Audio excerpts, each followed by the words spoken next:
This one planting method can triple your harvest, and almost nobody uses it anymore. Same soil, same seeds, but one of these produces up to 3 times more food. So I rebuilt it exactly the way it was done 100 years ago, to see if it still works. Because if it does, it means most people are wasting their garden space without realizing it. And there's one part of this method that completely changes how plants use the soil. It's not fertilizer. It's not better seeds. It's how the plants are arranged underground. I first saw it as a kid.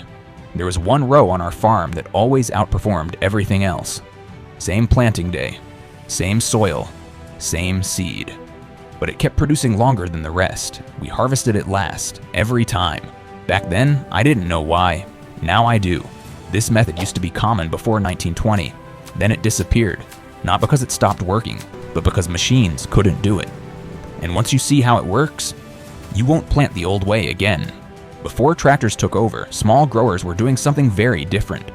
Farmers in France were feeding entire cities from less than an acre. No synthetic fertilizer, no machinery, just smarter planting. In England, gardeners wrote about it like it was standard practice. In the US, it even showed up in early agricultural bulletins. Then it vanished, because industrial farming optimized for speed. This method optimizes for output. Those are not the same thing, and if you're working a backyard, or even a small plot, this method wins. Here's what they stopped teaching. It's called staggered deep row planting.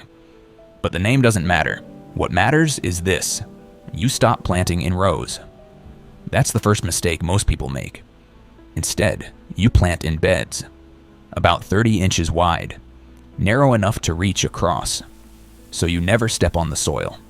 Because the moment you compact it, this method starts to fail. Next, you loosen the soil deep, about 8 to 12 inches, but you don't turn it. You keep the layers intact. That part matters more than most people realize. Now here's where things start to change. Most people plant in single rows, with wide spacing. This method does the opposite. You plant multiple rows in the same bed. Tighter spacing, but staggered. So instead of plants competing directly, they offset each other. Carrots, for example. Not one row, 3 rows, in a triangle pattern. That alone increases yield. But this is not the part that triples it. This is where most people stop and miss the real advantage, because the real difference is underground. Most people plant everything at the same depth, so all the roots compete in the same layer.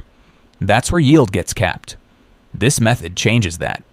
You don't just organize plants above the soil, you stack them below it. Different crops, pulling from different depths. At the same time, one layer becomes 2, then 3. Now you're not sharing space. You're multiplying it.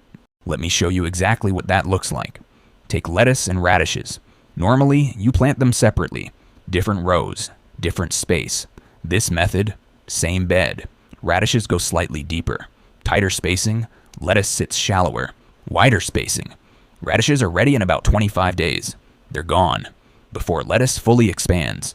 Same soil, 2 harvests, no extra space. That's not efficiency, that's stacking production. Now here's where it gets even more interesting. You've probably heard of corn, beans, and squash. The 3 sisters method, used long before modern farming. Corn grows tall, beans climb it, squash spreads low. But what most people miss is the root system. Corn pulls deep. Beans work near the surface. Squash spreads wide and shallow. 3 crops, 3 layers, same ground. That's the principle. And it works across almost everything you plant. Now, this next part is where yield really jumps. Most gardens have empty space, bare soil, and that's lost production.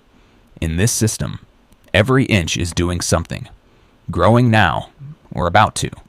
That reduces water loss, suppresses weeds, and keeps the soil alive. My father used to say, if you can see dirt, you're losing something. Let's talk numbers. A standard carrot row might give you 1 to 2 pounds per 10 feet. Using this method, same space, you can push 3 to 5 pounds. Lettuce can double, sometimes triple, if you time it right. Beans, instead of 1 harvest, can produce continuously for weeks longer. But here's the part nobody expects. Quality improves too. Better root systems, more balanced growth, better flavor. That's why small growers using this method often outperform larger farms, even at higher prices. About halfway through my first season doing this, I realized something. We weren't planting more. We were planting smarter. If you're still watching, this is where most people mess it up. And if you get this wrong, this method fails completely. Mistake 1. Just cramming plants together. This is not plant more.